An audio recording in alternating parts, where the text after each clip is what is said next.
যুবক, আমরা কি আমাদের জীবনটাকে এভাবে নষ্ট করে দিব? আমরা কি আল্লাহর দিকে ফিরতে হবে না? তাহলে তুমি তোমার সবকিছু বজায় রাখো, খেলাধুলা, বাজার, ফ্যামিলি, আত্মীয় স্বজন, বন্ধু বান্ধব, সবকিছু মেনটেন করে চলো তুমি।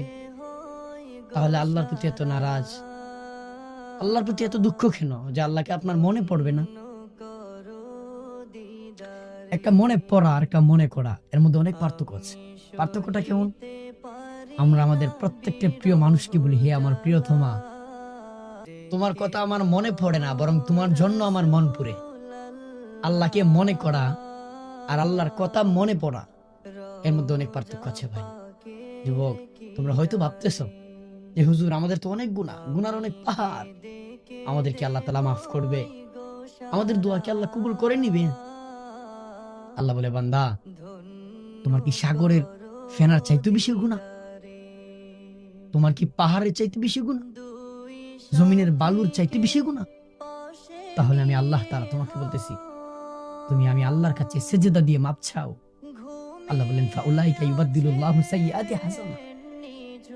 বান্দা, তোমার তো গুনাহ, অনেক গুনাহ। রাস্তায়, হাটে, ঘাটে, বাজারে, প্রত্যেকটা স্থানে তুমি গুনাহ করো, সব নাই তোমার।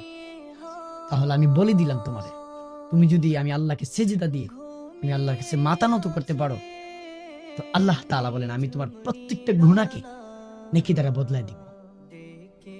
এজন্য আল্লাহর কাছে দিল দিয়া, কলিজা দিয়ে চাইতে হবে, আল্লাহ, আমি আমার জিন্দেগির পরিবর্তন চাই, আমি হেদায়েত চাই, তাকওয়া চাই। গোপনে গান শোনা আর প্রকাশ্যে গান শোনার মধ্যে পার্থক্য কি জানেন? যারা আমরা গোপনে গান শুনি, আমাদের ভিতরে তাকওয়া নাই, আল্লাহর প্রতি ভয় নাই। আর যারা প্রকাশ্যে শুনি, আমাদের লজ্জা, শরম, হায়া, তাকওয়া কিচ্ছু নাই।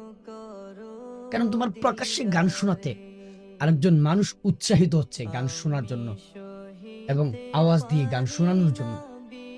প্রকাশ্যে যারা শুনি আমরা, লজ্জা, হায়া কিচ্ছু নাই। আর গোপনে যারা আমরা গান শুনি, আমাদের তাকওয়া নাই, আল্লাহর প্রতি আমাদের ভয় না।